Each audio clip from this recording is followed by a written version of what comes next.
Assalamualaikum warahmatullahi wabarakatuh. Perkenalkan, nama saya Muhammad Hasyim Asy'ari. Di sini saya akan melanjutkan video resume tentang matkul SDM, materinya yaitu pelatihan dan pengembangan SDM. Pentingnya pengembangan SDM.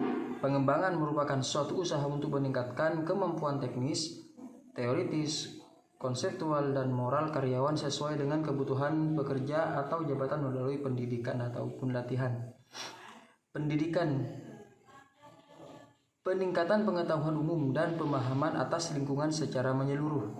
Sedangkan latihan ialah suatu usaha peningkatan pengetahuan dan keahlian seseorang karyawan untuk mengerjakan suatu pekerjaan tertentu. Ada beberapa tujuan pengembangan.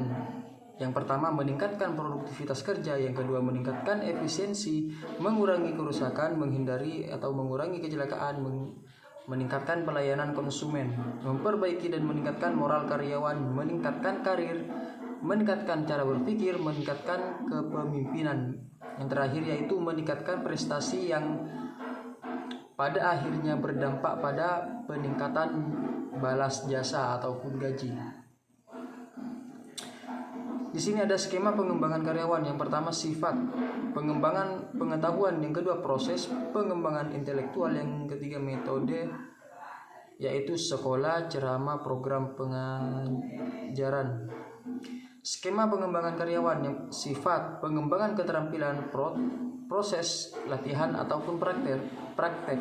Metode, diskusi, kasus bisnis, game, project study, counseling, project, role playing. Di sini juga ada skema pengembangan karyawan. Sifat, pengembangan sifat. Yang kedua, proses pengembangan sikap ataupun sifat yang emosional. Yang ketiga, metode, games, sensitivitas, dan training. Prosedur pengembangan karyawan.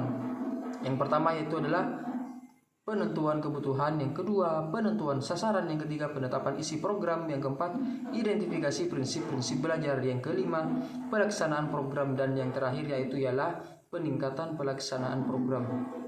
Yang pertama, penentuan kebutuhan. Manajer berbagai satuan mengarah ke kiri, satuan organisasi yang mengelola SDM, yang ke kanan pengawal yang bersangkutan. Yang kedua yaitu penentuan sasaran. Ada beberapa. Yang pertama ialah technical skill, managerial skill, conceptual skill. Yang ketiga, penentuan isi program. Kurikulum harus ditetapkan secara sistematis dari jam pertemuan, metode, dan sistem evaluasinya. Ada beberapa prinsip-prinsip belajar. Yang pertama, partisipatif. Yang kedua, repetisi. Yang ketiga, relevansi. Yang keempat, umpan balik. Belajar pada program pelatihan dilakukan dengan menggunakan pendekatan andragogi. Prinsip pembelajaran andragogi. Yang pertama ialah peserta didik mengerti dan menyetujui tujuan pendidikan dan latihannya tersebut. Yang kedua, peserta didik memiliki kemampuan untuk belajar. Yang ketiga, menciptakan situasi belajar yang bersahabat atau tidak formal. Yang keempat, penataan ruangan yang menyenangkan. Yang kelima, peserta didik berperan secara dalam penyelenggaraan latihan dan pendidikan. Yang keenam, menggunakan pengalaman peserta didik sebagai bahan belajar. Dan yang terakhir ialah menggunakan metode yang bervariasi. Yang kelima ialah pelaksanaan program. Metode pelaksanaan program ada on the job, classroom methods, magang, dan vestibule.